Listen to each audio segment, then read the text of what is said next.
Welcome to the African History Network show right here on 910 AM, the Superstation, the Future Radio. This is Michael Imhotep. It is Sunday, April 7th, 2019, and we're live. Welcome to the African History Network show. We have a lot to talk about. Very, very busy 2 weeks because I was in Baltimore last weekend speaking at the 18th Annual Baltimore Natural Hair Care Expo. So a lot has happened since we were last on the air live. If you follow me on Facebook or follow me on YouTube, you see I've been doing a number of YouTube videos. I did a couple of them, 2 or 3 of them from Baltimore. And Sunday, March 31st, when I was preparing to come back to Detroit, I got the news that hip-hop artist and entrepreneur Nipsey Hussle was shot and killed, tragically shot and killed. So I've already done 2 Facebook Live broadcasts dealing with that. They're also on our YouTube channel, Michael Imhotep, Imhotep.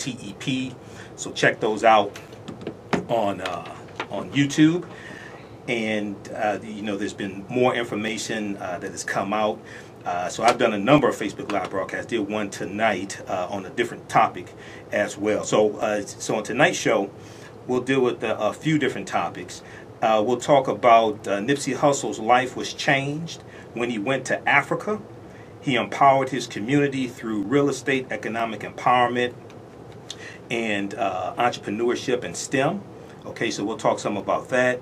Then also, more information has come out about the Robert Mueller report, and we know that Attorney General William Barr did a 4-page summary. So last time we were on was March 24th, and you know that show was on YouTube. It's on our Facebook fan page, The African History Network. It's on audio podcasts as well. Go to our website, AfricanHistoryNetwork.com. Click on the link. Listen to podcasts. On 8 different podcast platforms. And if you want to advertise with the African History Network show, email us at customerservice@AfricanHistoryNetwork.com. Customerservice@AfricanHistoryNetwork.com.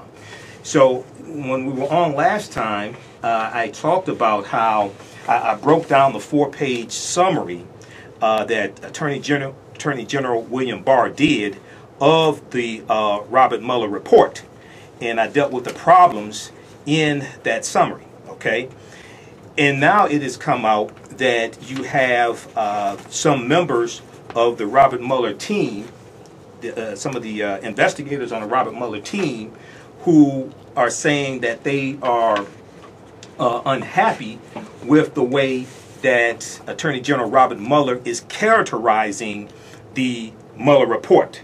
Some on Mueller's team say report was more damaging than Attorney General Barr has revealed. And this is what a lot of people suspected from the beginning. Okay, so we'll talk some about that as well. Because more information is coming out. We know that Representative Jerry Nadler, chair of the House Judiciary Committee, has subpoenaed the Mueller report. We found out that it is almost 400 pages without appendices, etc., without supporting information. So, I mean, this is going to be a real fight, okay? But, you know, this is an example of how elections have consequences. At least Democrats are in control of the House of Representatives. Okay, so shout out to everybody watching us on Facebook. Share this broadcast on your Facebook page. Invite your friends to tune in also. And we'll talk some more about Nipsey Hussle tonight as well. Not to be confused with Nipsey Russell. All right. You know, what I find interesting is that, yeah, a lot of people putting out videos about Nipsey Hussle, and they just found out about him when he was killed. They never heard of him before he was shot and killed. I just find that interesting. Okay. All right. So we'll talk about... I'll continue to talk about Nipsey also, and the another good thing that is transpired from this tragedy is that the Bloods and the Crips in L.A. Had a meeting uniting and focusing on putting down the guns. Okay, BET.com had an article about this. Nipsey Hussle's death inspires unity meeting between L.A. gang members. Blavity.com also had an article about this. This came out today, actually. Okay, so these are some good things that are coming out of this tragedy. All right, and then also this is causing people to focus more on ownership, entrepreneurship, building up the community, buying up property in the community, etc. Okay, there was a video of Nipsey Hussle going back to 2006 of him talking about the need to buy property in the community, not focus on the gold, not focus on the platinum, not focus on the material things, but focus on acquiring land. All right, and this is something that this brother was doing as well. Okay, so we'll deal with those topics, and shout out to everybody watching us on our Facebook fan page, the African History Network. Do you remember back in, I think it was 2015, you remember the huge biker gang fight that took place in Waco, Texas, and you had 9 people killed. It was hundreds of grown people, grown men and women out there fighting, shooting, killing, things like this, right? You remember that? And then you saw coverage of it on MSNBC and CNN, and it died down, and you haven't heard anything about that. Well, we have an update on this case here, and you're not going to believe this. We have an update on what's happening with the biker gang shootout, the biker club shootout. 9 people were killed. This is back in 2015. Okay, so we'll talk some about that as well. Now, many people listen to Reverend Al Sharpton's show right here on 910 AM, the Superstation, Monday through Friday, 2 p.m. to 5 p.m., Keeping It Real, Reverend Al Sharpton. And if you listen to the show, and he's nationally syndicated, so you hear him around the country. If you listen to the show, you know that they had their annual meeting that took place this past weekend. Okay, this past week and past weekend. And many of the Democratic candidates were there at the annual meeting and their policy and strategy conference, and they took questions from the audience. And one of the questions that came up was about reparations and supporting HR 40. Okay, now we know that HR 40 was originally introduced in 1989 by Representative John Conyers from Detroit, and also Representative Sheila Jackson Lee has taken up the cause of HR 40, and HR 40 has been refashioned. And now that the Congressional Black Caucus is more powerful than ever, they have 55 members in the CBC, we see a renewed push for reparations and for HR 40. Okay, so we're going to talk some about how the momentum that HR 40 is gaining in Congress, as well as among Democratic presidential hopefuls. Now, we haven't heard anything from Donald Trump about reparations. Okay, and what we have to understand is that when we push these issues, we have to push it to Democrats and Republicans, not just Democrats. Push it to Democrats and Republicans. Now, we haven't heard anything from Trump about reparations, and you probably not, except a no. Okay? And this is an example, once again, of how elections have consequences. This is an example, once again, why Trump needs to be voted out of office. Okay? And also, this is an example how African Americans have to mobilize and vote, because you see what you're getting from Trump. He's reversing many of the policies, over 100 policies that President Obama had in place. Things are getting worse under Trump. So you see what you're getting from him. Okay? So, and this is why there was rampant voter suppression in the 2016 election. You've heard me, if you watch this show, you heard me talk about this while the 2016 election was going on. I was reporting on the rampant voter suppression that was taking place. And I said we're going to need a record number of African Americans to come out and vote to stop Trump. People didn't want to listen. Look at what you have now. Also, this month, April 2019, is our 3rd year anniversary of broadcasting the African History Network show on 910 AM Superstation WFDF. So we've been doing this show 3 years here, 9 years in total, 3 years on this radio station. Okay, so if you like the information we shared with you, you can donate to the African History Network. PayPal.me/the AHN show.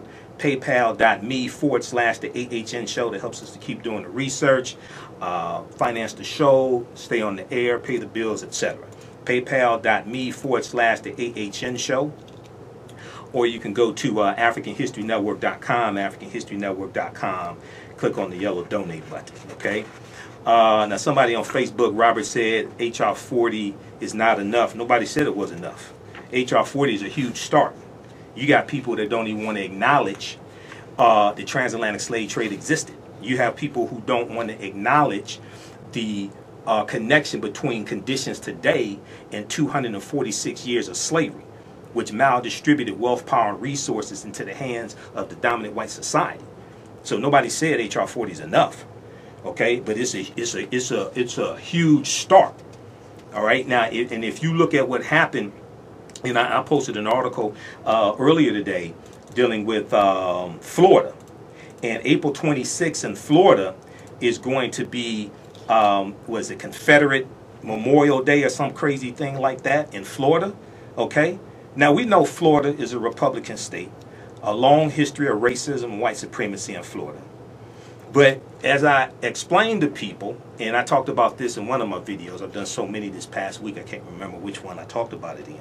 I think it was the one dealing with One United Bank has a new Queen debit Visa card in honor of black queens and the new generation of black queens. I just uploaded that on YouTube this afternoon. So go to our YouTube channel, Michael Imhotep, I-M-H-O-T-E-P. You'll see it there. Let's see, okay. And so somebody on Facebook said, I voted for Obama, but do you think a lot for us? Do you think he did a lot for us? Okay, so people, for the like 100th time, go to whitehouse.gov and search for progress of the African American community under the Obama administration. You'll be surprised at the policies from President Obama that positively impacted the African American community. That's still at whitehouse.gov. Trump has not taken it down. It was up there during his second term. People, you know, unfortunately, we don't do research. And I found out about it from Reverend Al Sharpton's radio show. Because Andre Michael Eggleston, who used to guest host the show, and Andre Michael Eggleston just passed away a few months ago, he was the first one I heard that mentioned this document that listed all these policies from the Obama administration that positively impacted African Americans. So I went to whitehouse.gov, downloaded it, and I use it in a lot of my lectures. Okay? For instance, the Affordable Health Care Act. Most people don't know that the Affordable Health Care Act gave health care to 3 million non-elderly African Americans who did not already have health care. Which the 3 million non-elderly African Americans who did not already have health care got health care because of the Affordable Health Care Act. And what this does is helps to positively impact people financially, because the #1 reason why people go bankrupt is because of medical bills. So if you can get affordable health care, you can get preventive maintenance. And then also, under President Obama, we saw the life expectancy for African Americans reach its highest point in history as well. Go read that document, Progress of the African American Community under the Obama administration, is at whitehouse.gov. What's whitehouse.gov? Official website of the White House. All types of transcripts of speeches from the president, all types of press releases are there, right there at whitehouse.gov. Take advantage of it. Your taxpayer dollars pay for it. So there was an article from Newsweek.com. Newsweek.com. And this article deals with how in Florida you're going to have this Confederate Memorial Day on April 26th. And see, what people have to understand, and what I caution people about, is that if you want to get something tangible from the whole reparations fight, we have to approach this strategically, not emotionally. We have to understand how to make a legal argument for reparations, not an emotional argument for reparations.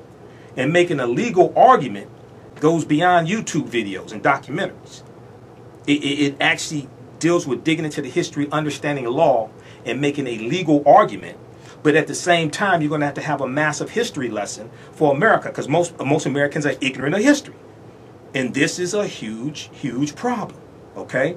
So, the article, there was an article from thehill.com. There's an article from thehill.com dealing with the fight for reparations and how it's gaining steam in Congress.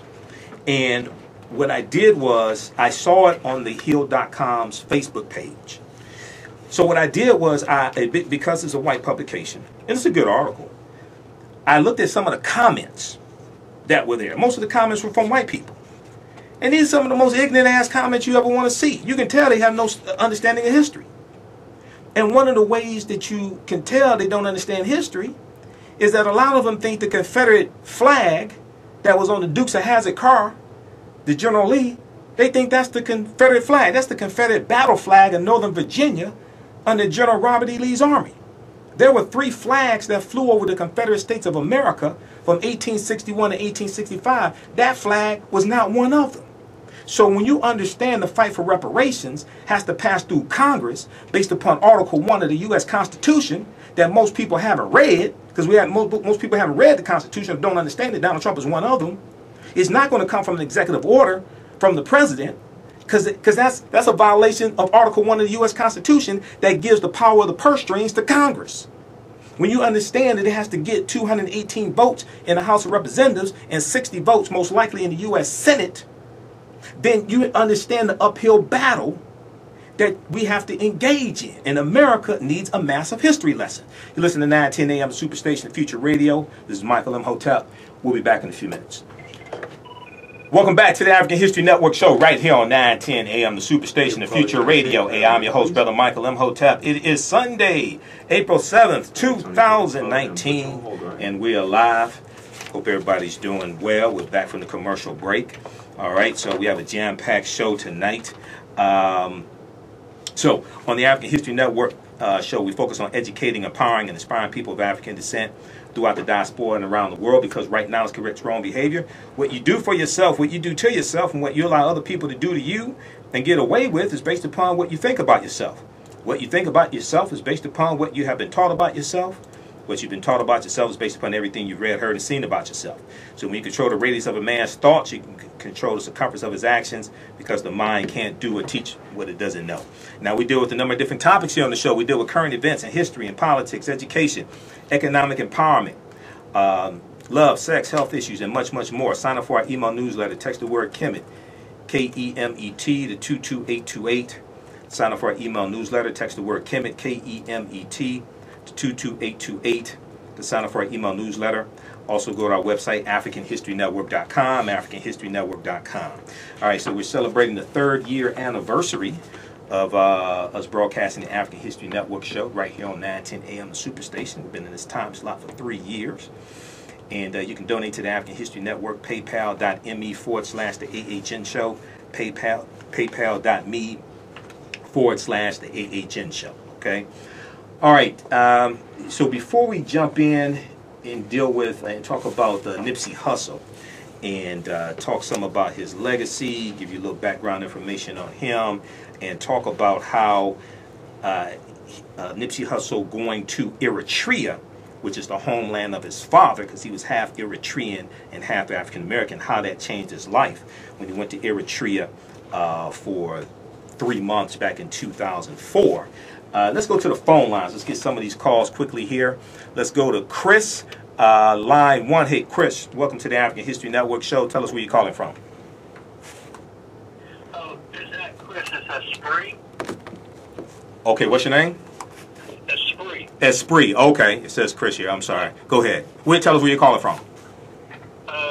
Detroit. From Detroit. Okay, go ahead with your question or comment. Okay. In your introduction to your program, you talked about reparations, and and how John Congress and Congress is trying to push that as a public policy. Now, my question is, if it were to happen, period, like you could snap your fingers and it were to happen, how would the equal distribution of resources transpire? And I would like to hear your opinion on that. Okay, thanks for your call. So when we look at HR 40, it's not a bill to distribute reparations, it's a bill to study reparations. The distribution is one thing that needs to be studied, and it has to be crafted as a law so the bill can actually pass the House of Representatives and the U.S. Senate. Now, one of the best ways, now I'm totally against the majority of reparations being in the form of a check. The reason why is because we all got $1 million a day. White people have it all back this time next week, and you would not have accomplished anything except stimulated their economy. Okay. Now, if you study the Black Freedmen Indian Treaties of 1866, which was probably our best chance to get any type of reparations, the reason why is because those treaties are still on the books for the Choctaw, Chickasaw, Creek, Cherokee, and Seminole Indians. And some of our ancestors were in those treaties after the Civil War ends, and they got land, they got they became members of the various Native American nations. They got land, and this later translated into free taxes, free college tuition, etc. Okay, you have land giveaways like the Dawes Allotment Act of 1887. When you study Sarah Rector, who lived in Oklahoma, and her family was of former slave Creek ancestry. Okay, former slave Creek ancestry, because the Choctaw, Chickasaw, Creek, Cherokee, and Seminole Indians all owned African slaves. When we look at the compensation that these Indian treaties give these what are called the 5 civilized tribes of Native Americans today, it translates into free college tuition, free taxes, no taxes, tax exempt, free radio station licenses, TV station licenses, etc. They were compensated with some land also. Now, we do understand that, you know, Native Americans have various problems, high alcoholism, etc. But when you look at something like that, and then also the other thing was those former slaves that those 5 civilized tribes of Native Americans owned, those former slaves who became known as black freedmen, they were given full citizenship in those tribes also. So that was their nationality as well. That is something more tangible, okay? And if you study Tulsa, Oklahoma, see, all this ties into the history of Tulsa, Oklahoma, because where Black Wall Street is, or was, where Black Wall Street was, Tulsa, Oklahoma was founded by Creek Indians around 1836. Because the Choctaw, Chickasaw, Creek, Cherokee, and Seminole Indians all got pushed off of their land in 1830 because of the Indian Removal Act of 1830, which kicked them off their land in southeastern United States, Georgia, Alabama, areas like this. And they're all pushed, they all go out west on over 1,000 miles, which was known as the Trail of Tears. When they go out west, they all go into Oklahoma. They take their African slaves with them, their black slaves with them. Now, some people make the debate, oh, well, they were servants, etc. They weren't slaves. Well, what we do know is when the Civil War came, 1861 to 1865, all 5 civilized tribes of Native Americans fought on behalf of the South to maintain slavery, because they all owned slaves and they didn't want to give it up. Okay, En Vogue said, give it up, turn it loose. They didn't want to give it up and turn it loose. Okay, so these are laws that are still on the books today. And I believe in going after low-hanging fruit first. And if you deal with enforcing the Black Freedmen Indian treaties for those that qualify for it, and then later expanding it, it allows you to navigate around dumbass people that don't understand history. Then you got to sit up and argue with them. No, we're talking about enforcing the laws that are already on the books. These laws are still on the books. We don't understand history. And if you don't understand history, don't understand law, you don't understand the laws that need to still be enforced. So many of our ancestors got illegally pushed out of the treaties in 1941 when the U.S. government conspired with the 5 civilized tribes of Native Americans to redefine what a Native American was. So then they stated that you had to have 1/4 or 1 quantum Native American blood, but those treaties did not state that. Okay? But see, if you don't understand history and law, then you don't understand that that's something that needs to be fought for and enforced. Okay? So I believe in going after low-hanging fruit. All right, speaking of reparations, then we'll go to Tony in just a second, line 2. The 30th Annual National NCOBRA Convention 2019 is taking place. Now, NCOBRA, now you got a lot of people that just jumped into the fight for reparations. NCOBRA has been involved in fighting for reparations for decades. Okay? So, you know, welcome to the resistance for people that just started fighting for reparations like this year, last year. But when you jump into a movement, you got to understand the history of the movement. You got to study people like Reparations Ray Jenkins and Queen Mother Moore, John Conyers, okay, Dr. Ron Daniels, okay. These are people been involved. Dr. Ron Daniels been involved in the fight for 50 years.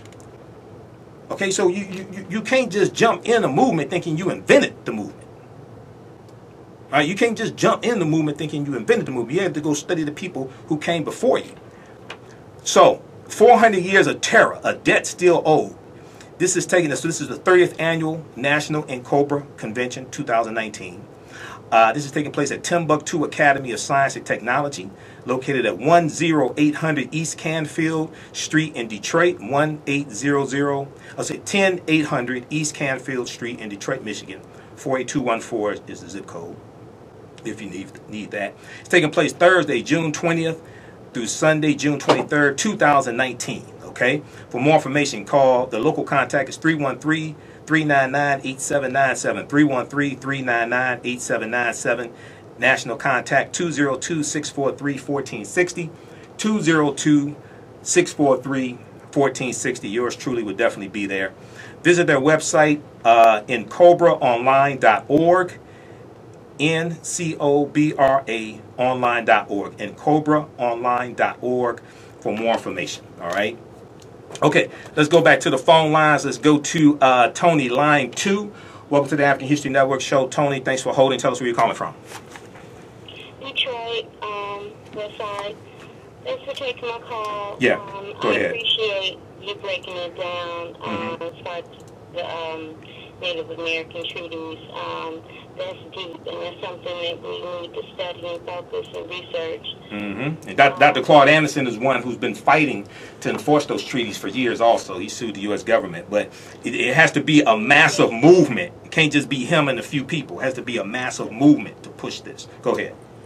Exactly. I want to know your thoughts on, okay, first and foremost, of course, what you just stated as far as approaching reparations. But what do you think about those corporations who directly benefited, who owned slave ships, who insured slaves, being a part of the reparations, of course, the government. Right. But all of those people that it can be documented, proven, you have receipts right. on the slave owners, those plantations.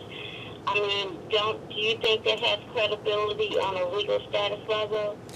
I think it has some credibility, but you're going to, well, what we have seen recently is we've seen universities who've come out and acknowledged the role that their university played in slavery, whether it's Georgetown, Harvard, etc. And they've pushed to make some type of amends to those direct descendants of, like, Georgetown sold, I forgot how many hundreds of enslaved Africans, okay, at one point. So they work to give some type of compensation to those descendants of the slaves that they own. Not everybody that was a slave at one point. Okay, not the descendants of anybody who was a slave, but specifically those enslaved Africans that they owned. Okay, their descendants. Okay. All right. So there were a number of corporations. So that can be part of it. That's more of an uphill battle dealing with the corporations. Now, so there's some corporations that don't exist. There's some that still exist. One of them is the New York Life Insurance Company. The New York Life Insurance Company started out as the Nautilus Mutual Life Insurance Company in the spring of 1845 in Manhattan. And in their first 3 years, part of the policies they sold were on enslaved Africans on the plantation. Now, they have been upfront with this history, okay? Whereas other insurance companies have not been so upfront with the history. So you can do that.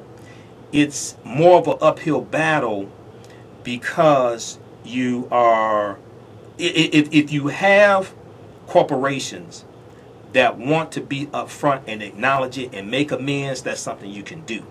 If you have those that want to play dumb, right? It's more of an uphill battle. The reason why is because it's a harder case to make. The reason why is because we don't have any living survivors of slavery. So it's your generations removed from that. You don't have anybody to tell those firsthand accounts. Okay, I don't think it's impossible, but at the same time, I like going after low-hanging fruit first. Okay, so if you have corporations, and I'll come back to you in just a second. If you have the corporations that are upfront about it and acknowledge the role that they played, you want to probably deal with those first. Okay. Okay. Yeah. Go ahead. Yeah, I heard you trying to say something else. Go ahead. Yeah, I was going to say, what about the government? What approach would you take toward the laws that were in effect? That's extremely important. That's extremely important. This is the most important thing here. Okay. The most important thing is dealing with March 2nd, 1807, when the U.S. outlawed the international slave trade. Go to history.com, official website of the History Channel, and read their article they have on Congress abolishing the international slave trade. They passed that law March 2nd, 1807. It went into effect January 1st, 1808. Britain did the same thing. Now what this did was, this made it illegal to bring Africans into this country and enslave them. This made it illegal. So prior to that, and this is why I try to explain to people, this is why you have to understand law. Some people don't like this, okay? But prior to 1808, all the Africans that were brought into this land and made slaves, even though it was morally wrong, it was legal.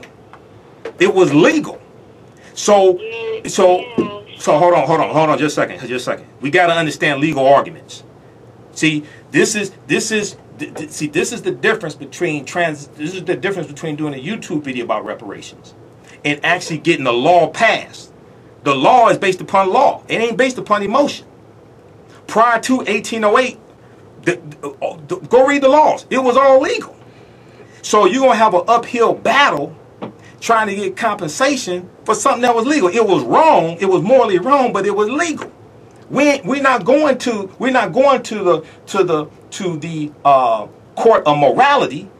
We're dealing with law. And this is what a lot of people don't want to come to the realization of. And I'm not one to play with our people's emotions. I'm going to tell you straight up. I'm going to tell you straight up what it is. I don't play those games. I'm not playing with people's emotions. You got some people that mean well, but talking about they owe us $14 trillion. Let me ask you a simple question, Tony. You ever studied the history of slavery in this country? Of course. Where did you read that slaves were supposed to be paid? I'll wait. I don't know. So what I'm trying to exactly. Now it's hard for many people to come to that realization, but this is why we have to understand the difference between YouTube video debates on reparations and actually making a legal argument to actually get a bill passed in the House of Representatives. It takes 218 votes to get a bill passed in the House of Representatives. I ain't talking about debating on YouTube. I'm talking about actually getting something tangible. There are 435 members of the House of Representatives. It takes 218 votes to get anything passed. There are 100 members of the U.S. Senate. When it comes to things dealing with the budget and paying something out, you're going to most likely need 60 votes instead of 51. Now that's real talk. A lot of people don't want to have that conversation. Go ahead. Okay, I got a question for you. What do you think black people, American people in general, would think about what the tremendous amount of foreign aid that the U.S. gives to multiple countries, and what it's actually used for, and it's our taxpayer dollars? What do you think the American people, black people, would think about that? And you can't get clean water in Flint or any type of redress for horrendous conditions that we've been. See, the difference is that you dealing with nations. Nations do business with nations. This is something that Professor Kaba Khamenei talked about in the documentary Black Friday. Nations do business with nations. Nations operate based upon treaties. When you've been stripped of a nationality, now many of us claim the nationality of American, but hell, it's America that helped put us in this predicament. So you're at a disadvantage when you deal with Flint, Michigan. Now, what I find very interesting, right, is Donald Trump has barely said anything. I don't think he said anything since he's been in office about Flint, Michigan. I'm giving him the benefit of the doubt to say barely, right? But that's because the governor of Flint, Michigan was a Republican, okay, Rick Snyder. Now, if that governor had been a Democrat, he'd be talking about Flint, Michigan like he talks about Chicago. Okay, so what you're dealing with is understanding how nations do business with nations. And well, a lot of African Americans disagree with, you know, a lot of the aid that goes to countries. But at the same time, if you understand, $3 billion to Israel. yeah. A year. Well, you know why? Because Jews vote and they leverage their dollars to push their agenda. That's why. If you go research, you know who Sheldon Adelson is? No. Sheldon Adelson is one of the biggest donors to Donald Trump. Sheldon Adelson helped to heavily finance Donald Trump's presidential campaign. Sheldon Adelson, so Donald Trump just spoke to a group of Jews. Sheldon Adelson is sitting up there with a red yarmulke on that says Trump. So they leverage. Number one, they vote. Number two, they leverage their economics in maybe not the same order, but they leverage their economics to push their agenda. Sheldon Adelson leveraged his economics. Okay, he's a billionaire. He leveraged his economics to push his political agenda. I ain't saying it's right. I'm saying that's what happened.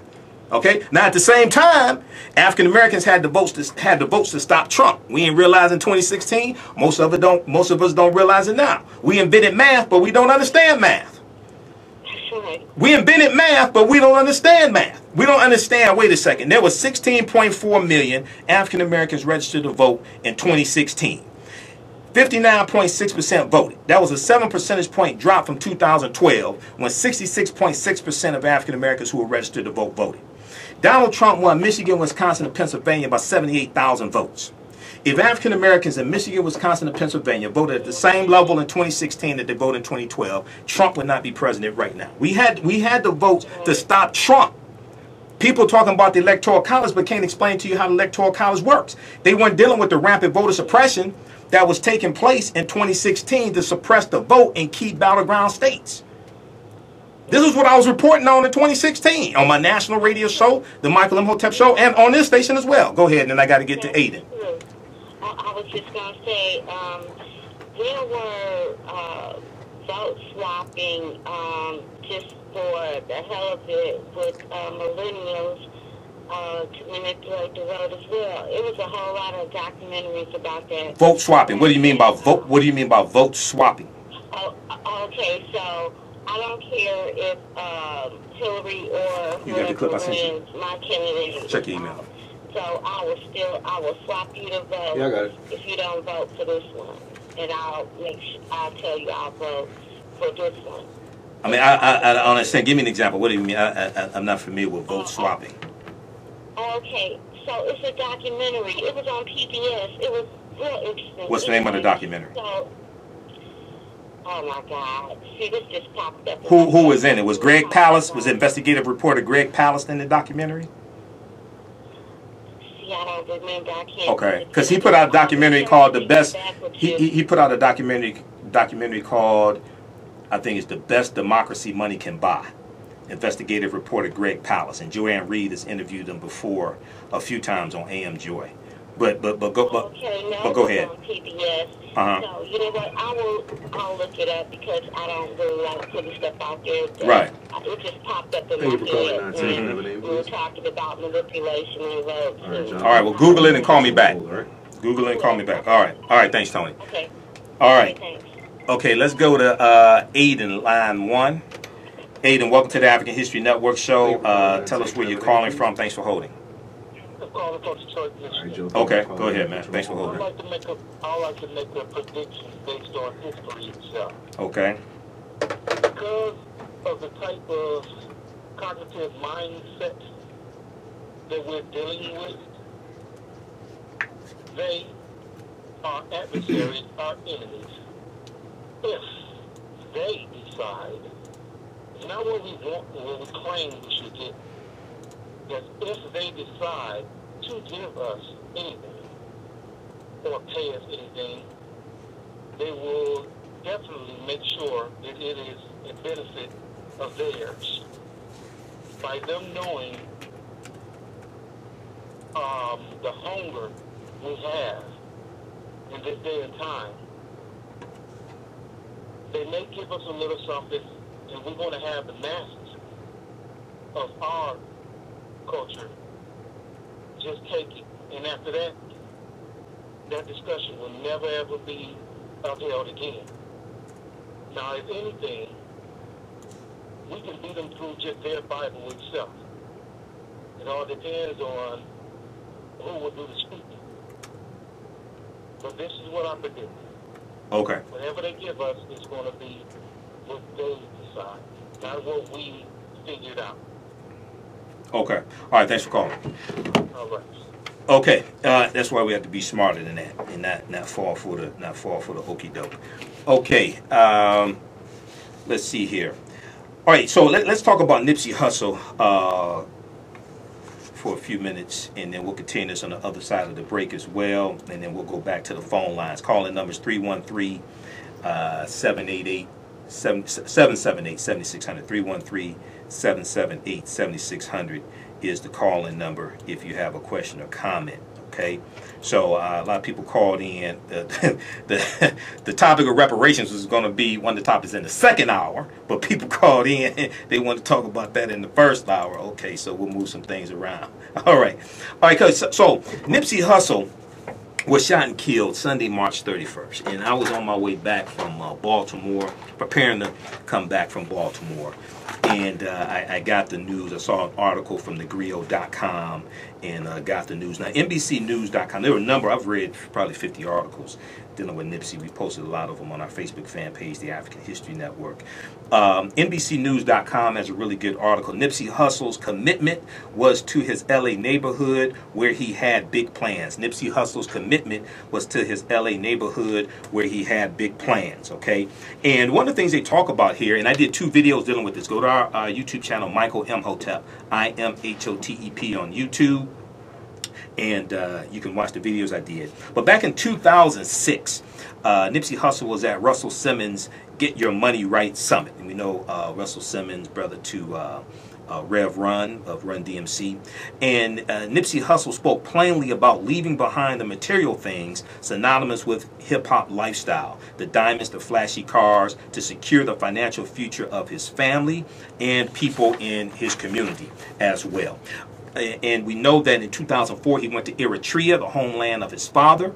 Eritrea is right next to the Sudan and Ethiopia. Eritrea used to be part of Ethiopia as well. Now on MSNBC, they did a segment dealing with Nipsey Hussle on Velshi and Rule. Let's go to this clip. Turn up in here so they can hear on Facebook. Welcome back to Velshi and Rule. Today, rapper Nipsey Hussle was supposed to meet with LA police leaders to discuss how to curb the city's paralyzing gang violence problem. Instead, fans are now mourning the rapper, the icon, who was killed in a shooting just outside his clothing store yesterday. Hussle's album, Victory Lap, was nominated for a Grammy this year, but his impact in the Los Angeles community went far beyond his music. He invested in educational programs, developed his own store, and even helped rebuild his neighborhood's deteriorating infrastructure. As the LA Times details, he was known to buy shoes for students. He repaved basketball courts, he freshened up playgrounds, he provided jobs and shelter for the homeless, and he paid for funerals for those who struggled to bury their loved ones. A true leader. MSNBC's Tremaine Lee joins us now. Tremaine, this is a terribly tragic story. Can you walk us through not just his life's work in terms of art, but what he meant to the community? Because there are a lot of very successful artists, athletes out there who have foundations, who give. But they give from a high perch, and he never left his neyborhood. They call him Neighborhood Nip, right? Because he stayed in his community. Once he got money, once he got fame, he never fled. And his legacy, and this is the part that I think is very interesting, it's a very specific kind of black power and black empowerment, right? He talked early on, years ago as a younger man, about the institutions around the community and how they take money but never put anything back in. We all know the stats. When you put $1 in a black community, it circulates for a few hours. It never stays because of the ownership. They don't live in this community. But he wanted wanted to change things, right? So he talked about depreciation of jewelry, right? And how important it is aesthetically, but invest in real estate. And so sadly, one of the most perverse things about his death is that he was shot down in a plaza that he had a store that he was helping to redevelop in this community. And that's why it matters. And so while you have a much younger generation talking about clubbing and partying and popping Molly and different drugs, he was talking about some of those things because that's his community. But he was talking about the importance of legacy and wealth building, right? And the language he was using, we just don't hear from so many rappers. He said in an interview with the LA Times last year, in our culture, there's a narrative that says follow the athletes, follow the entertainers.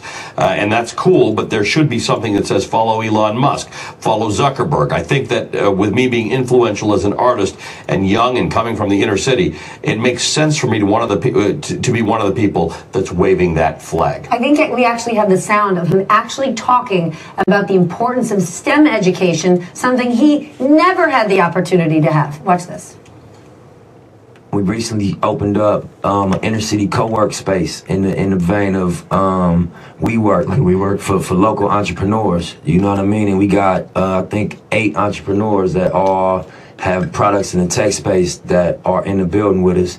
And we also have a science, technology, engineering, and math center on the 2nd level for young kids to be able to get trained in the skill set that it takes to get into Silicon Valley.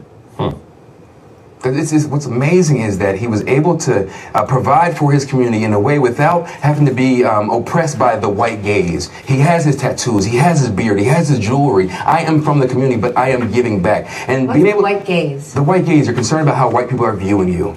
You have to straighten up. You have to be respectable. You have to throw on your tie and your shirt to be appreciated and respected. He never had to do that. He said, let's go back and buy the block. Let's own it. But he also talked, and he was a very intellectually nimble young man, about the power of race and racism and symbolism. And he wanted to change the narrative. And again, you simply don't see that. And he was able to do that with his authentic self. The good, the bad, the ugly. But he knew that his community loved him and he loved his community. And that's what was so refreshing, and that's what's so sad about what happened. And not to liken him at all to Malcolm X at all. But when Malcolm X was eulogized by the actor Ossie Davis and called him our shining black prince because he represents a black manhood. This was the next generation of that. Right? There's so much mess and so much materialism. And he was talking about, you want power? Let's buy the block. He talked about he talked about when he was young, hustling in the parking lot of a store where the owner of a hamburger shop removed the seats because he didn't want anyone sitting in there. He bought that shop, and now that man pays him rent. That's empowerment. That's what's amazing. That's why so many people are heartbroken today, because he represented this next step in the game, empowerment and ownership. Heartbroken, but also inspired by a life, an extraordinary life that he lived. Nipsey Hussle. All right. Okay, so that was from MSNBC, Velshi Rule. That was from April 1st, 2019, how Nipsey Hussle used his fame to promote education and community. Check that out at msnbc.com. I know we're coming up on a break. We'll continue this discussion. We'll also talk about an article that came out today from Blavity.com, and BET.com had one as well. The Bloods and the Crips united in a monumental peace rally in the wake of Nipsey Hussle's death. We know Nipsey Hussle was a member of the 60s neighborhood, rolling 60s neighborhood Crips. But you have Bloods and Crips coming together. Rival Los Angeles gangs hosted a peace rally, bringing the community together and honoring rapper Nipsey Hussle's life in wake of his tragic death. Gangs from Watts, Compton, Inglewood, and Los Angeles met on Friday afternoon. That would have been April 5th, to take part in a rally for peace. The Sun-Times reports the Bloods and the Crips, notorious foe gangs, marched in the rally. Nipsey Hussle was formerly a member of the Rolling 60s Crips. Okay. Now, according to TMZ, the Friday march will only be the start of a longer, more prolonged peace. The Friday march will only be the start of a longer, more prolonged peace. Gang leaders reportedly called for gangs to put down their weapons and cease fire in an attempt to honor the late rapper's legacy. The march started at Crenshaw grocery store and ended up at Nipsey Hussle's Marathon clothing store. Okay, so we'll post this article on our Facebook. Well, it's already on our fan page. The African History Network has gone viral. We'll post this on the thread of the broadcast. And also when we come back, we'll continue talking a little bit more about Nipsey Hussle. Then we'll also continue our discussion dealing with reparations and how the HR 40 has gained momentum in Congress. The Congressional Black Caucus has more members than ever before. They have more power than ever before. The 55 members, and we see a number of members of the Congressional Black Caucus pushing HR 40. Then also remember the Waco biker gang shootout that took place in 2015 where 9 people were killed? You ain't gonna believe what's happening with that now. 9:10 a.m. the Superstation of Future Radio. I'm Michael Imhotep, the African History Network Show. We'll be back in a few minutes. Welcome back to the African History Network Show right here on 9:10 a.m. the Superstation of Future Radio. Hey, I'm your host, Brother Michael Imhotep. It is Sunday, April 7th, 2019. This is our first time broadcasting live in 2 weeks. I was speaking in Baltimore last Sunday at the 18th Annual Baltimore Natural Hair Care Expo. So shout out to everybody who came out to see me and came to the 2 workshops I did dealing with great African women, great African women in history, the mothers of civilization, and the role of black women in the film Black Panther.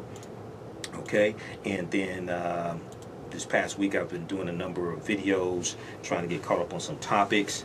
So visit our Facebook fan page, The African History Network. The African History Network, click on videos. There you can watch the videos I did, and they're also on our YouTube channel, Michael Imhotep, IMHOTEP on YouTube. Okay? All right, 313-778-7600 is the call-in number if you have a question or comment. 313-778-7600 is the call-in number if you have a question or comment. Right before the break, we were talking some about Nipsey Hussle. I did 2 videos this past week dealing with Nipsey Hussle and his legacy as well. So you can watch those on our YouTube channel and our Facebook fan page also. We were also talking some about reparations and how Reparations Bill HR 40 is gaining momentum in Congress, especially among the Congressional Black Caucus members, and then also among the a lot of the Democratic hopefuls for president as well. Okay, is gaining a lot of momentum there. Also, we know this past weekend, I think it wrapped up yesterday. Reverend Al Sharpton's the National Action Network's annual conference took place, and many of the Democratic presidential hopefuls were there, and a number of different questions were posed to them dealing with issues pertaining to the African American community, how their policies will help African Americans specifically, and all of them were posed the question dealing with reparations as well in HR 40. So we'll talk some more about that here in the second hour. All right. If we look at Nipsey Hussle as well for a few more minutes, NBCnews.com had a really good article. Nipsey Hussle's commitment was to his LA neighborhood where he had big plans. Okay, now this is from April 2nd, 2019. April 2nd, 2019. And then the LA Times had a good article from today, April 7th, 2019. Nipsey Hussle had a vision for South LA. It all started with a trip to Eritrea. And this deals with the impact that him going to his father's homeland of Eritrea, which is right next to Ethiopia, the impact that it had on Nipsey Hussle, and it caused him to change his mindset and become a community activist, change his values, etc. Okay, so if we go back to this article from NBCnews.com, then we'll go back to the phone lines. We'll go to Joe and One in just a minute here. And I thought John was on the phone lines as well. So John, if you called in, call back in. At the 2006 Russell Simmons Get Your Money Right Summit, this may have been Nipsey Hussle's first interview, okay, public interview. He was asked by hip-hop journalist Davey D, how come you're not blinging and having all kind of crazy diamonds and all that, okay? And Nipsey Hussle responded, I'd rather invest in some real estate. So Davey D asked him, so you're trying to get land? He said, exactly, homie, a real asset to take care of my people, okay? So his real name was Ermeus Asadam. Okay, it's spelled A-S-H-G-E-D-O-M. Ermeus Asadam. The G is silent. And I watched the interview that he did, I think it was in March of 2018, on 97.9, the Vida Loca show. Okay, I think it's in New York or somewhere. So I watched the entire interview, and he pronounced his name, okay? And he said that, now he didn't know the meaning of his name, okay? So he said that his name means God will rise. God will rise. But the name could also mean sent by God. There's an article from heavy.com, which deals with, I think it was 5 facts about Nipsey Hussle. And they looked at some different websites that tell you what your name means. So it can either mean God will rise. His first name, Arameus. It's spelled E-R-M-I-U-S, but it's pronounced A-I-R-M-E-U-S, Arameus. So it either means God will rise or sent by God, okay? So we know he was shot and killed Sunday in Los Angeles in front of his apparel store, Marathon Clothing. Tributes and condolences from celebrities, politicians, and fans poured in, with many people remembering him for his commitment to his community in South Los Angeles. Since the beginning of his hip-hop career, he has always represented the Crenshaw district, specifically the intersection of Crenshaw Boulevard and Slauson Avenue. His 2005 debut mixtape was titled Slauson Boy, and his 8th mixtape was titled Crenshaw in 2010. So 2018, Victory Lap, which was his first studio album or CD on a major label, came out. All right. Before that, he just had mixtapes. Okay. So he was nominated for a Grammy for Best Rap Album. We know Cardi B won. Some people didn't like that. I'm not going to go there with that one. It's a whole nother show, whole nother conversation. All right. But many people have found out about Nipsey Hussle, have found out about his entrepreneurial prowess, etc., since last Sunday. Okay. Now, I knew more about his entrepreneurial prowess than him being a hip-hop artist, because I saw a video 2 or 3 months ago, something like this, from one of the local news affiliates there in the Los Angeles area, South Los Angeles area, and it was talking about him buying the strip that the Marathon Clothing store was in. It was talking about him getting involved in STEM, him being involved in the Vector 90 incubator for businesses, and financing an initiative to teach STEM, science, technology, engineering, and math to African American and Hispanic students. Okay, so I already knew about him, and I heard about him years before. I remember I was interviewing Professor Griff, and I heard him mention Nipsey Hussle. Okay, but I knew more about Nipsey Hussle for his entrepreneurship prowess, as opposed to his hip hop music. Okay, but I was familiar with some of his hip hop music as well. Now, he was also called Neighborhood Nip, as you heard in the clip from MSNBC. So now the Marathon Clothing store sits at the Crenshaw-Slauson intersection, one of the main hubs for business in South LA. The apparel shop is a smart store that uses an app so customers can see exclusive content from the rapper. Nipsey Hussle enlisted the help of a software engineer named Idris Sandu, S-A-N-D-U, to create the app. Now, this brother is Ghanaian. He's Ghanaian American, okay? And this brother created the app for the store after a chance meeting at a Starbucks store a couple of years ago. So Nipsey sees Idris Sandu, not Idris Elba. Okay, no, ladies, don't call in. Okay, Idris Sandu. Okay, so Nipsey sees Idris sitting at a table in Starbucks, and he's working on algorithms. Okay, and Nipsey sees what he's doing. He starts talking to him about that, and they spark up a friendship, and then Idris ends up building an app for the Marathon Clothing store. Okay, now Idris Sandu told NBC Black, which is NBC News, they have different platforms. They have NBC Latino, NBC Asian American, also NBC Black. He said, quote, "Nipsey is the reason many people know me today. And to hear that his life was taken in front of the very store we built together is truly a full circle moment, which aches for me personally as well as for the culture. Grateful for the light he saw in me years ago, I vow to continue pushing forward the culture with the very platform he gave me. Now, in February 2019, Nipsey Hussle and his business partner David Gross bought the entire plaza at the intersection of Crenshaw and Slauson, with plans to knock it down and build it back up with a 6-story residential building atop commercial stores. This was reported by Forbes.com. Forbes.com has a good article on Nipsey Hussle as well.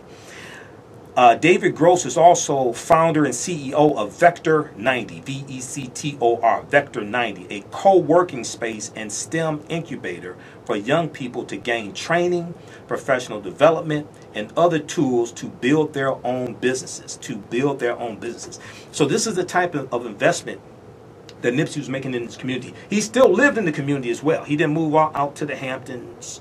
He didn't move out to Beverly Hills, things like this, right? He was employing people in the community. He was investing in his community. He was buying a property in the community as well.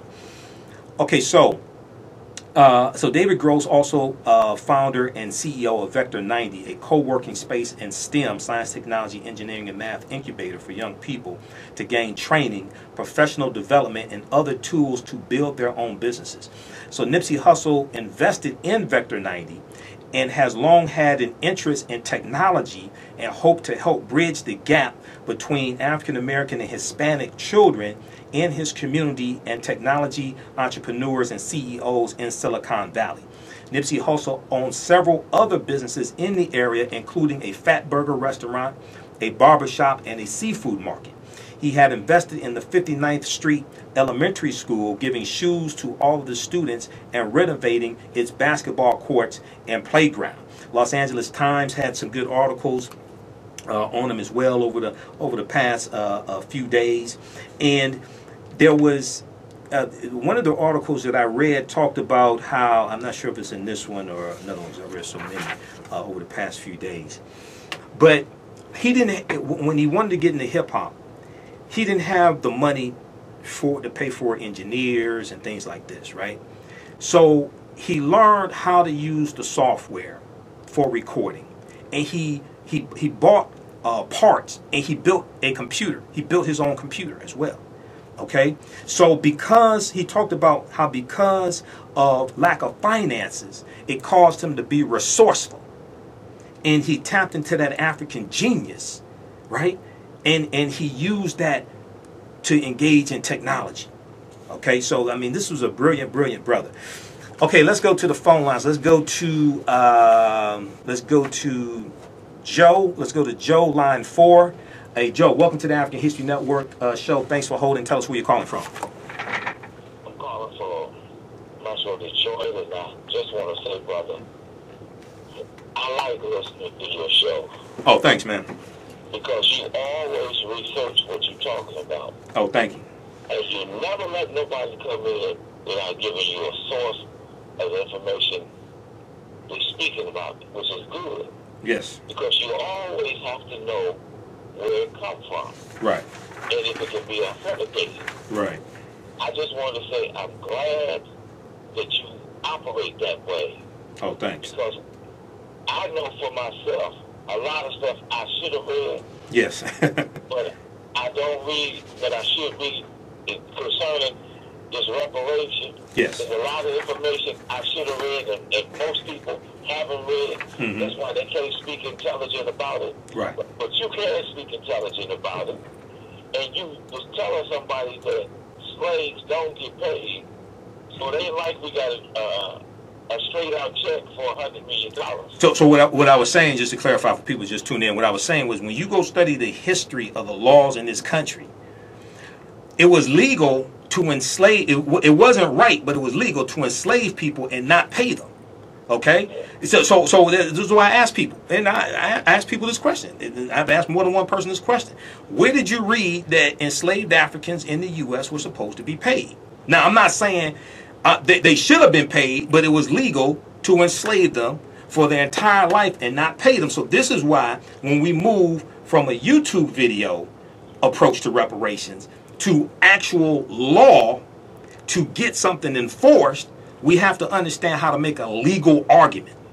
Okay, go ahead. And that's important. Yes. That's important. See, we be all over the place because we're not focused on the pertinent part of the conversation so that what we say makes sense. Right, right. You got to make a legal argument. You got to make a legal argument. Legal argument. Right. And you got to have all your ducks lining up to make this legal argument. You just can't go off, well, they did this to us and we're entitled to $100 million. No. 14 trillion. Yeah. You can't make an emotional argument. You got to make a legal argument. I'm sorry. Go ahead. You got to make a legal argument, and it's got to be plausible. Yes. So I listen to you so that I can understand what I need to understand, even though I ain't gonna do that. But at least I know. Right. You can pass it on to other people, though. You can pass it on to other people. Yeah. But at least I know. And when you talk about, I listen to people talk about the rapper that got killed in California. Yeah, Nipsey Hussle? Yeah. Yes. And they talk about him as though they were there. Okay. And I learned a long time ago, be slow to speak and quick to listen. Right. You don't have the facts, so don't talk as though you was there. Right.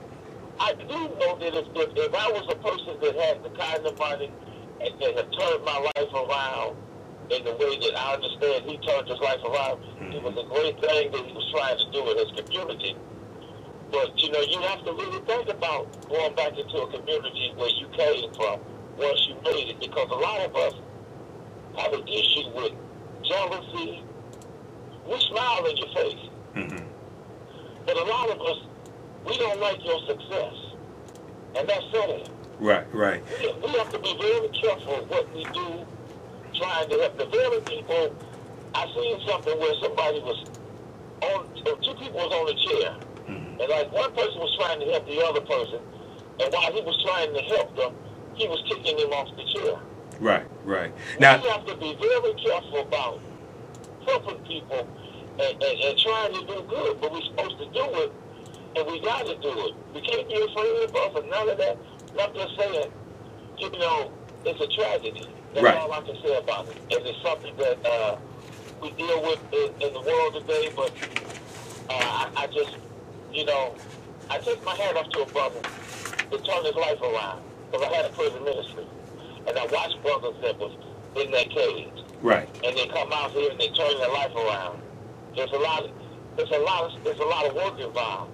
Absolutely. And everybody's not happy for you to do what's necessary. But I want to keep on listening to your show, brother. I ain't gonna take too much of your All right, Joe. I thank you for allowing me to listen to your show. I thank you for bringing concise and information that's plausible. Okay, man. Okay, brother. Thanks for calling. Keep listening. All right, and now everybody should read this article. This is written by Dr. Jahi Issa and Brother Reggie Marbury. And this is from blackagendareport.com. It's called Reparations is Dead, How to Resurrect It. Reparations is Dead, How to Resurrect It. Now, this is from July 12, 2017. July 12, 2017. I did a two-part interview with Dr. Jahi Issa and Brother Reggie Marbury back in, I guess it was 2017. Both of those interviews are archived. Go to AfricanHistoryNetwork.com, AfricanHistoryNetwork.com. Click on the link right on the homepage. Listen to podcasts. You can go back and listen to the two interviews I did with them. And they break down this history and deal with making a legal argument for reparations as opposed to an emotional argument. Okay? And they talk about how they deal with January 1st, 1808, when it became illegal to bring Africans into this country as slaves, but people kept doing it. People kept doing it. So all the Africans that came in this country from January 1st, 1808 on up until the Clotilda in 1860 in Alabama, that was all illegal. Now you have a legal argument. Now, it was still legal to enslave Africans on the plantations, but it was illegal to bring them in. Just like 1839, the Amistad, those Africans won their freedom because it was illegal for them to be brought into this country as slaves. That's another legal argument, okay? But 2017 marks 100 years since the most Honorable Marcus Garvey moved the headquarters of UNIA to New York, and 105 years since Marcus Garvey spoke at Howard University about African victims of illegal enslavement and their citizenship. Let me skip down here. Okay, according to available records aboard more than 36,000 ships over a span of almost 500 years, between 15 to 20 million Africans were brought to the Americas alive and against their will, although a rather small percentage of those Africans who made it to the Americas alive arrived in what is now called the United States. Hundreds of thousands were brought into the country and made to be commerce after federal laws made it illegal to transport sovereign nationals from Africa. After federal laws made it illegal to transport sovereign nationals from Africa. As late as 1859, there were 7 slavers regularly fitted out in New York and many more in all the larger ports. Okay? On December 2nd, 1806, in his yearly message to Congress, widely reprinted in most media outlets at the time, President Thomas Jefferson noted that the, quote, violations of human rights, end quote, attending the transnational slave trade, and called for its criminalization on the first day that was possible, January 1st, 1808, concerning Article 1, Section 9 of the U.S. Constitution.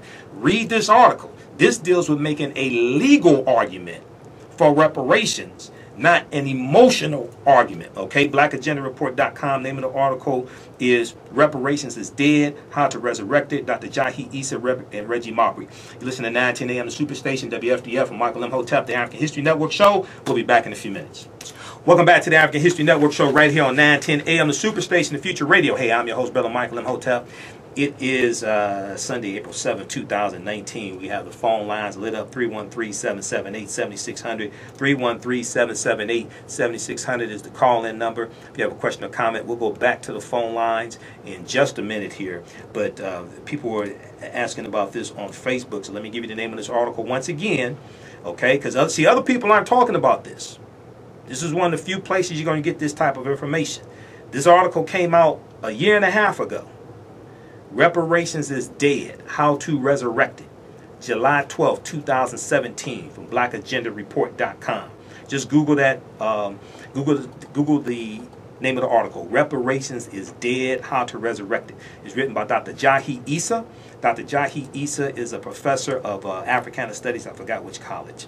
He has a PhD in Africana Studies, African American Studies, and Brother Reggie Mabry. So I know both of these brothers.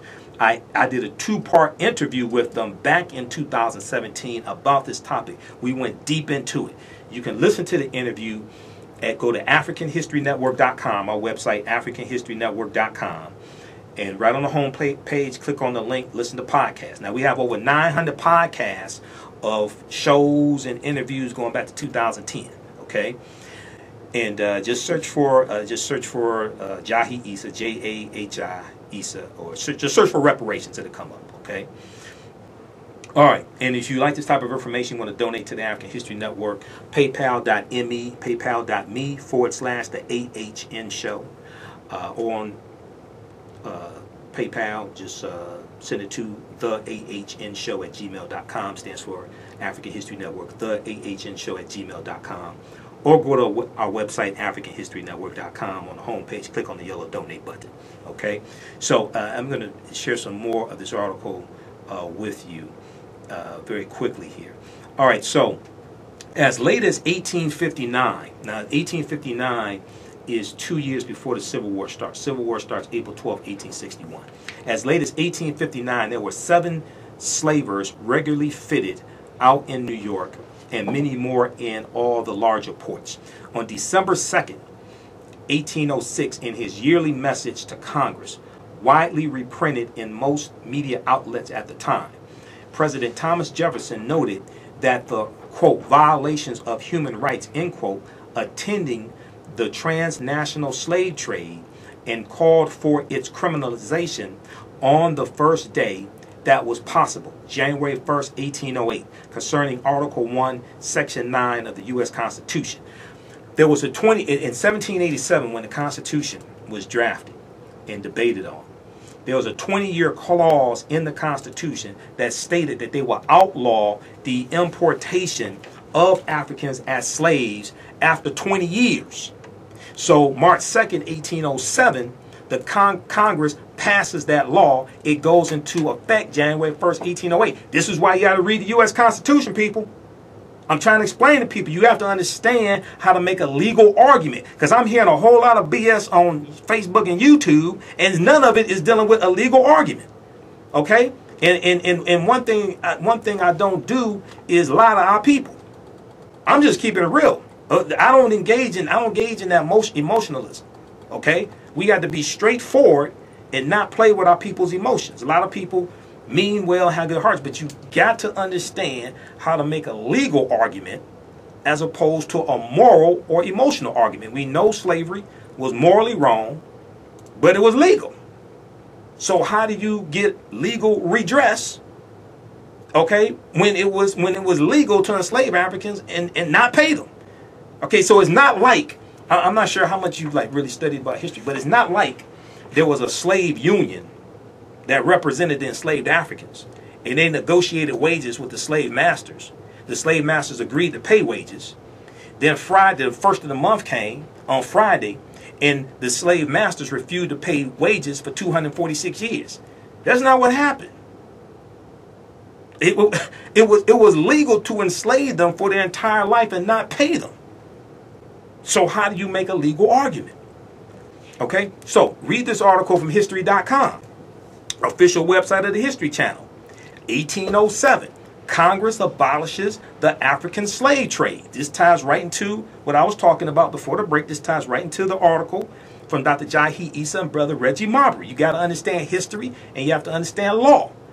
Congress abolishes the African slave trade. The U.S. Congress passes an act to prohibit the importation of slaves into any port or place within the jurisdiction of the United States from any foreign kingdom, place, or country. That's a direct quote. The first shipload of African captives to North America arrived at Jamestown, Virginia, August 20th, 1619. But now that's the British colonies, because the Spanish were taking Africans into territories like South Carolina going back to 1526. Because the Spanish were the second ones involved in the transatlantic slave trade, right behind the Portuguese. Okay, but we're dealing with the British colonies, not the Spanish colonies. You're two different governments. But for most of the 17th century, European indentured servants were far more numerous in the North American British colonies than were African slaves. Now, you read chapter 2 of Before the Mayflower by Lerone Bennett Jr., he talks about how, slave statutes did not start in the British colonies until 1641 with Massachusetts, and then it comes to Virginia in 1661.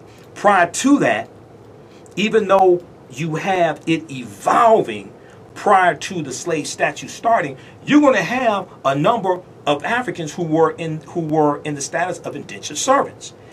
Read chapter 2 of Lerone Bennett Jr.'s book Before the Mayflower. He talks about this. That first group of Africans, August 20, 1619, the status of slave don't even exist in the British colonies at that time. Now, we call them slaves because they were captured in Angola. It was a group of 350 of them captured in Angola by the Portuguese. And they were put on a ship called the San Juan Batista. The San Juan Batista gets hijacked by English pirates around the coast of Mexico. They're put on, it's 50 of them that were taken from the ships. They're taken from the Portuguese, and they're put on 2 English ships called the White Lion, Lion, and the Treasurer. The White Lion and the Treasurer are going to come into Jamestown, Virginia, and August 20th, 1619, the enslaved Africans on the Africans on the White Lion are going to be traded by the captain for food and supplies. Now, they look at this, so historically they say, okay, these are the first Africans who came to this land as slaves, right? But the status of slave did not exist in the British colonies at this time. They're put into indentured servitude. About 3 to 5 years, they're freed and compensated with land. Read chapter 2 of Lerone Bennett Jr.'s book, Before the Mayflower. He breaks this down. There are other articles that deal with this history. This is why, if you heard me talk about some of my broadcasts when Governor Ralph Northam of Virginia, when he was interviewed by what's her name? On CBS News, okay? When he was interviewed by the sister on CBS News, and he said, he referred to those first Africans as indentured servants, and she corrected him and said slaves. If you actually read the articles about this, and I talked about this during African American History Month, right? He talked about how he went to the site where those 29 Africans came in, Fort, I forgot the name of the fort. And he said that he referred to those Africans as slaves. And he said there was a historian there who said it's more accurate to refer to them as indentured servants. So when he said indentured servants, he's operating based upon the information given to him by a historian. People jumped on him, but if you actually study the history, the status of slave didn't exist in the British colonies at that time. Now, it existed in the Spanish colonies. You're dealing with two different governments. The Spanish get involved in the transatlantic slave trade before the British get involved. Okay, so read this article from USA Today. Okay, Virginia Governor Ralph Northam slammed for referring to first indentured servants from Africa instead of slaves. He wasn't talking about all the Africans who came here as slaves. He was talking about that first group. This is an example of how America needs a history lesson. Because most black people don't know this history. You think white people know it? Hell no, they don't. This is why my approach to this is totally different. America needs a massive history lesson to go along with the fight for reparations. Because most people, regardless of race, don't understand the history at all. When you got white people out trying to save Confederate monuments, and they say they want to do it in the name of Robert E. Lee, General Robert E. Lee, but when you study General Robert E. Lee, you find out General Robert E. Lee was against Confederate monuments after the Civil War ended, and he was against using any of the Confederate flags after the Civil War ended, including the flag that's on the Dukes of Hazzard car, which is actually not the Confederate flag. It's the Confederate battle flag in Northern Virginia under General Robert E. Lee's army. There was 3 flags that flew over the Confederate States of America, the CSA, from 1861 to 1865. That flag was not one of them. So when you see these white supremacists out with the flag that was on the Dukes of Hazzard car, and the car was called General Lee, named after a white supremacist slave owner, they're showing how ignorant they are. They are showing how they don't understand history. Now, what people are not preparing for is the backlash. See, people are not preparing for what happens when right-wing organizations take out ads on TV to tell their constituents to call their members of Congress and tell them vote no on reparations, because that's what will happen. Don't believe me? Go look at South Carolina when the fight after Dylan Roth shot and killed 9 African Americans in Mother Emanuel African Methodist Episcopal Church in June of 2015, and then there was a debate in the state Congress of South Carolina to remove the Confederate battle flag from the Capitol, which was put up there in 1961. Because 1961 was the 100th year anniversary of the Civil War starting, and the Civil War started April 12, 1861 in South Carolina, and South Carolina was the first state to secede from the Union December 20th, 1860. What happened in that debate? You had an organization that sent out 50,000 robocalls to white people in South Carolina telling them to call their members of the state legislature and tell them vote no to take down a Confederate battle flag. Now that was over a flag. What do you think will happen over reparations? So what I'm talking about is we have to understand the strategy. Get past the emotionalism. You got to understand the strategy to defend against the backlash. And this is what a lot of people are not talking about. I'm not into playing games with our people. No, we can't deal with that. We have to actually understand strategy. And this is why America has to have a massive history lesson, because most people don't understand history. I travel across the country and do lectures. Most of our people don't understand the history of slavery. Most white people don't understand the history of slavery because we've all been miseducated. Okay, so read this article from USA Today. And I talked about this during my African American History Month presentations in the month of February. I did 15 presentations in February. A lot of them in African-American churches because they invited me in. They wanted me to do presentations. Virginia Governor Ralph Northam slammed for referring to first indentured servants from Africa instead of slaves, okay? And he was interviewed on CBS this morning, okay? We all saw that clip. Now, what happened was people didn't get past the headline. They were all just shocked at things like this, right? If you actually read the damn article, he's interviewed by Gayle King, right? If you actually read the article, he said, then we'll go back to the phone lines. He said that, let me see here. Let's go to the exact, quote. Let's see. Okay, so he went to the fort and he talked to a historian there. Let's see. Okay, at the start of the interview, Governor Ralph Northam referred to the first indentured servants from Africa who arrived in Virginia. He's talking about that group of 29 Africans who was actually it was actually an English ship, not a Dutch ship. Captain John Rolfe recorded it as a Dutch ship to try to cover up the fact that it was an English ship. When you study this history, you find this out.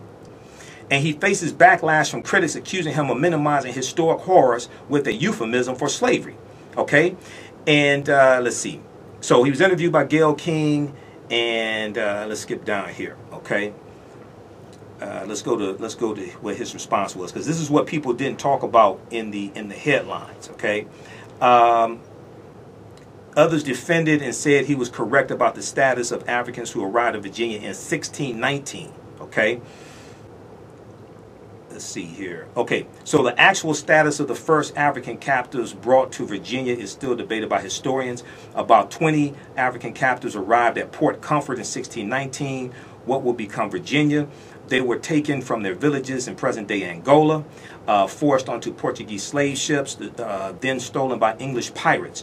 Their arrival in the New World was logged by John Rolfe, R-O-L-F-E, the widower of Pocahontas. Okay? Because Pocahontas ends up going to England. She's renamed as Rebecca. Pocahontas was a traitor to her people.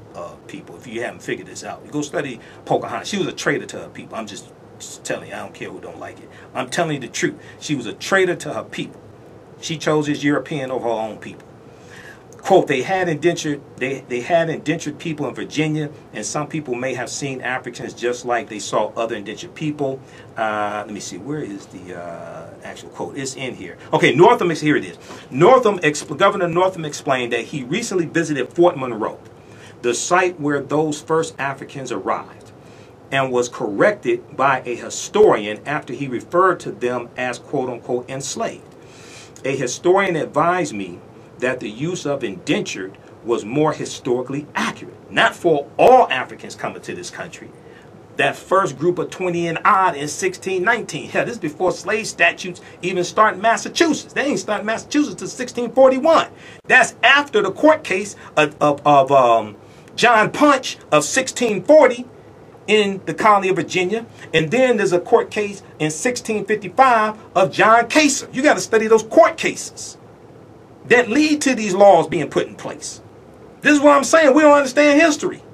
This is why you have to understand history and law if you actually want to get reparations. Now, if you want to debate on YouTube, keep doing what you're doing. If you actually want to get something tangible, you have to understand history and law and understand how to make a legal argument. Okay, so he said a historian advised me that the use of indenture was more historically accurate. Now, they go in and cite historians in here who agree with them as well. See, it's a nuanced history. The way that slavery evolved in the 13 colonies, the 13 British colonies, is not the way we think it evolved.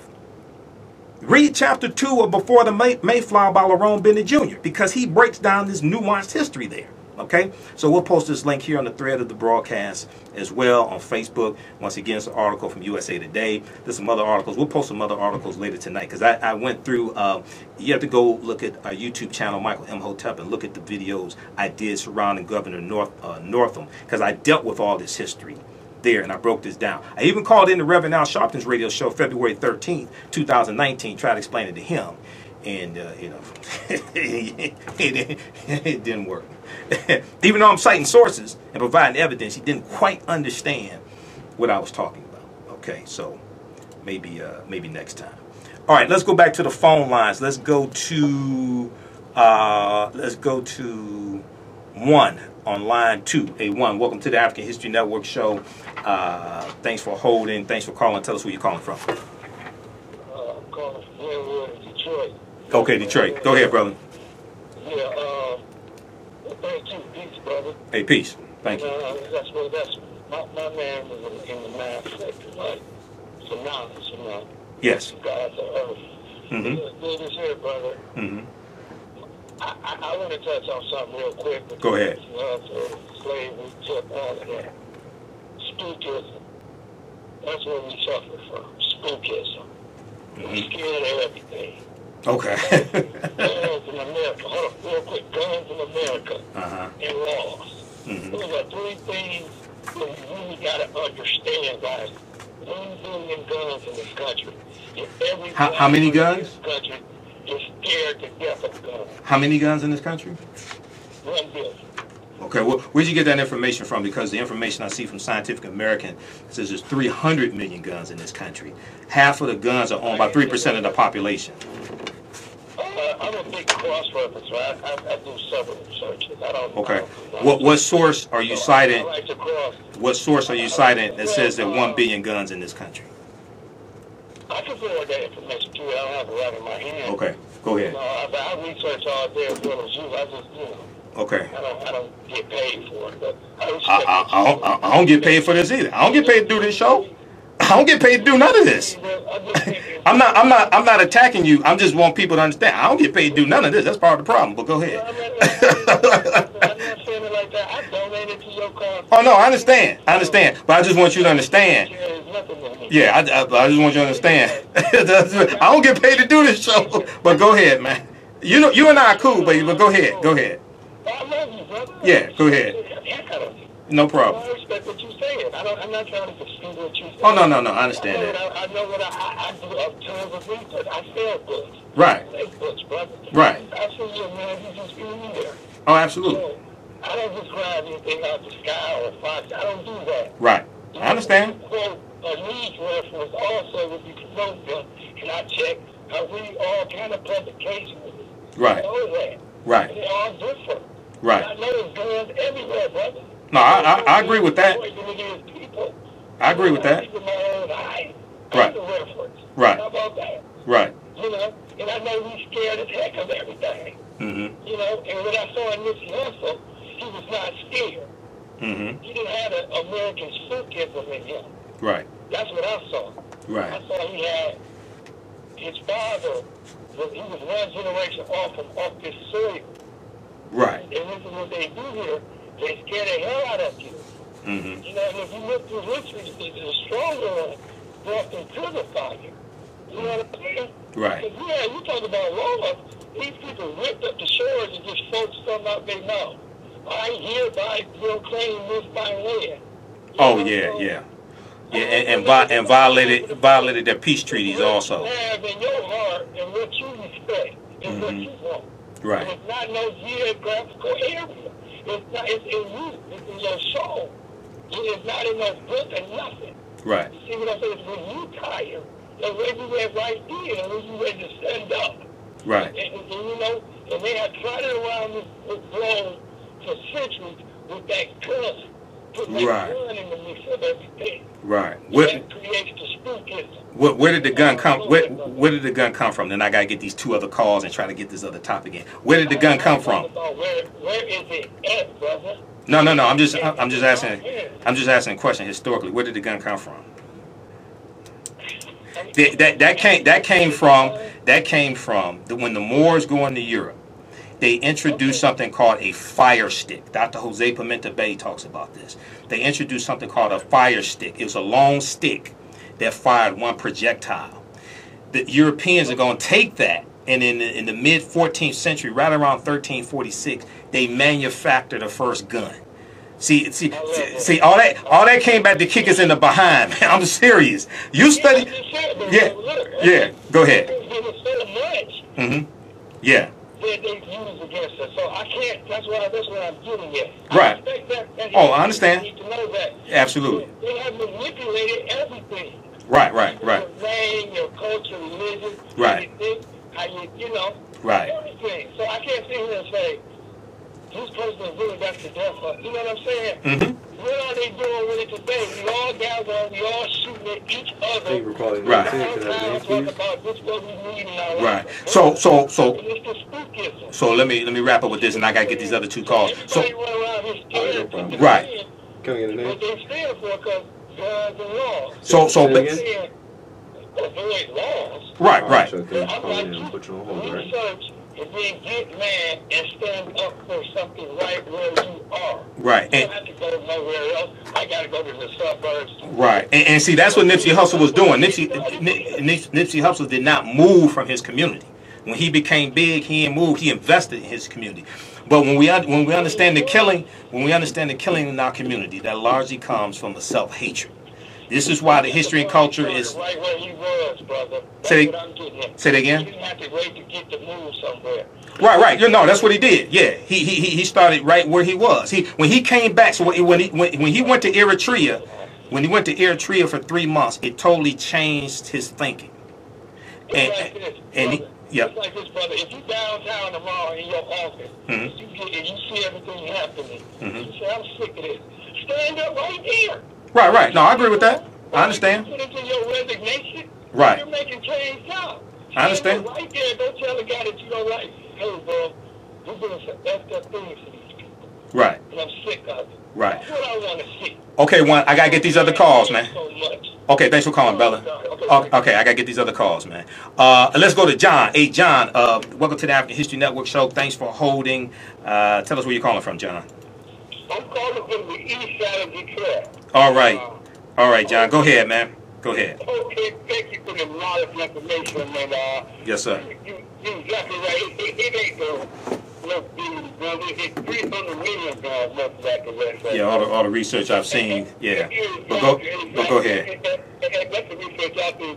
And also, you spoke about the moon with the stick, with looking like a gun. Fire stick. And also, you know where the gun powder come from. You know where that comes from.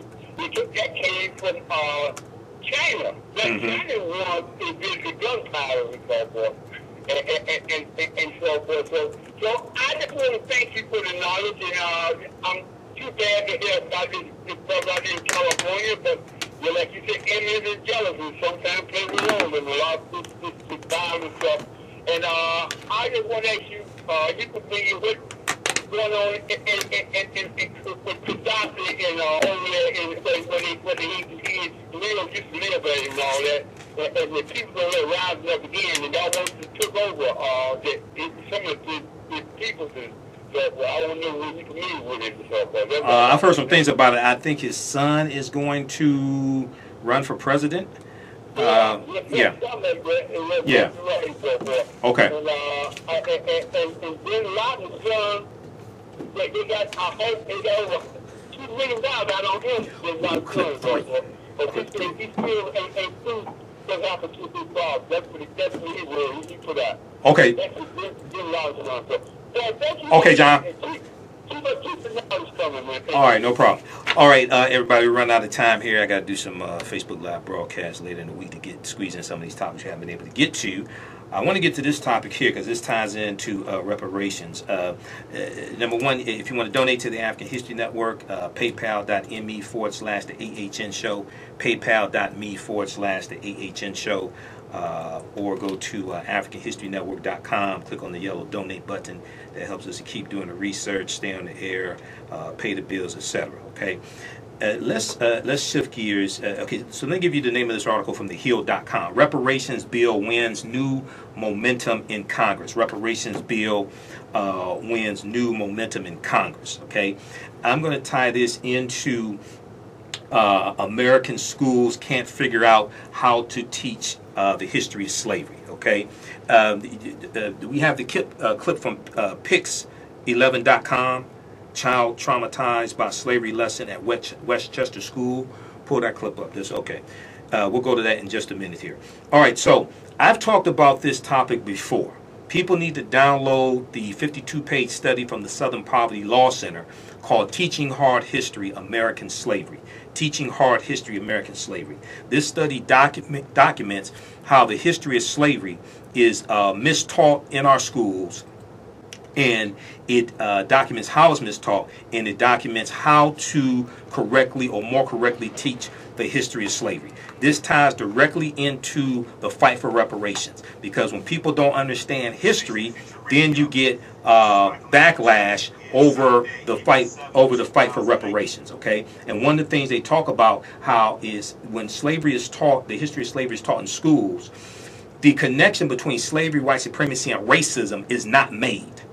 You have to make the connection between slavery, white supremacy, and racism. Okay, so we saw in February and March of 2019, we saw a number of stories dealing with slave stories gone wrong and with slave lessons gone wrong in schools. Okay, and this is an example. This comes from PIX Channel 11, Child Traumatized by Slavery Lesson at Westchester School. Let's go to this clip. I'm getting teary-eyed about it because it's just like, how can somebody do this to my son? Vernex Harding sat her 10-year-old son down for a tough conversation about cultural understanding. She's telling her story exclusively to Pix 11. Harding says her child was traumatized after a hands-on lesson about slavery. It felt all too real. She told all the African-American students to raise their hands and proceeded with this exercise. The exercise was a mock slave auction. Harding's son told her he and 2 other African Americans in their 5th grade class were brought into the hallway. She started to put imaginary chains along our neck, our wrists, and our shackles on our ankles. And as soon as she did that, Mommy, I knew it was wrong. When they were brought back into the classroom, they were lined up. The teacher then asked other students to start bidding to buy them. She reiterated and said, you look like a wealthy white man. How about 300? Just started a bidding with the children. The mock slave auction of African American students happened Tuesday at the Chapel School in Bronxville. Parents are now livid and organizing.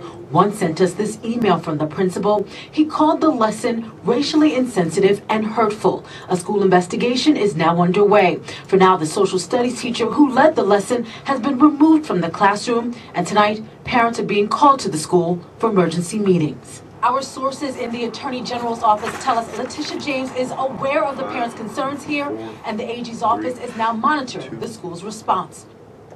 Okay, so that was from Pix11.com. Check that out. That's Child Traumatized by Slavery Lesson at Westchester School. I did some broadcasts about this. Check that out at our YouTube channel, Michael Imhotep. I also dealt with the response from the teacher. Now, her name was Rebecca Antonozzi. She ended up being fired. Now, let's see, WestchesterNews12.com had an interview with her. The name of the interview, we ran out of time. We aren't going to have time to go to it, but watch this video. I teach with my heart. Teacher pushes back amid slavery lesson firestorm. I teach with my heart. Teacher pushes back amid slavery lesson firestorm. A Westchester private school teacher who made international headlines after being accused of taking a lesson on slavery too far is defending herself. She's interviewed there.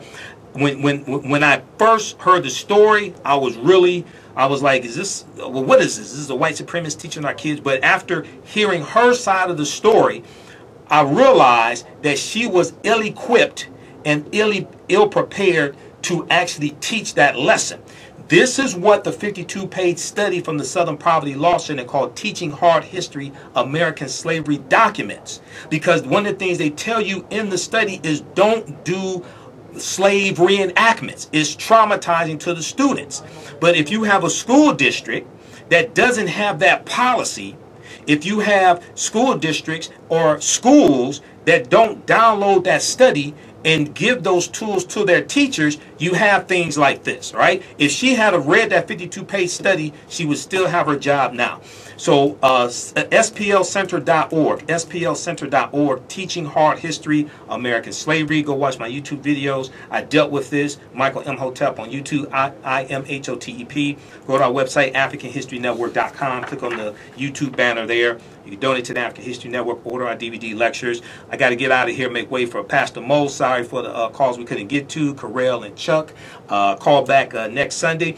And remember, at the African History Network, we focus on educating, empowering, and inspiring people of African descent throughout the diaspora and around the world. Because right now, it's curious wrong behavior. It's not over till we win. Wakanda forever. We'll talk to you next week. Peace.